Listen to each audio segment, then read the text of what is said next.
So we're taking a look at the result now of our repair. We just got our nails cleaned up and stuff. So to start, we'll kind of go from left to right on these tabs. You know, again, these hash marks are just indicating the 7 tabs that we had to unseal and get the nails out from underneath. So this first tab, this probably failed the worst out of any of these 7 tabs or close to it. It's just a very blatant dark line that's across the top there. It's somewhat similar to a wind crease, but of course not exactly, because what happened here is the force of the repair caused this. Now you have something similar here, maybe not quite as pronounced. I'm trying to sort of trace underneath the darkest areas that show the most basically wear and tear from that repair. Right there, you have the same thing. So I wouldn't say that any of these 3 tabs out of, you know, the 3 we've looked at have survived so far. This one may be a little bit better, but you can still see there's several blatant areas where the shingle has not withstood the forces of the repair very well. This one you have some area off to the side and a little bit right there, but it's not, again, not the worst. So maybe these are in a little bit better shape. This tab, I'd say, actually survived.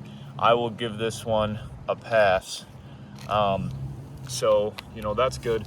However,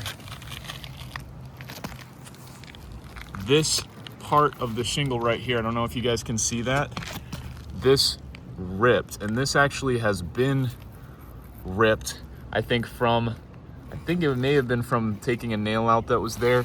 Now I'm not saying that's going to happen every single time, like, because I know State Farm paid for, I want to say, over 20 repairs on this roof. So that's not going to happen every single time we do a repair, but that's another possibility. So really what would happen as a result of this particular repair, so this tab passed, but that's part of this shingle here. So this shingle as a whole needs to get replaced. This shingle definitely needs to get replaced.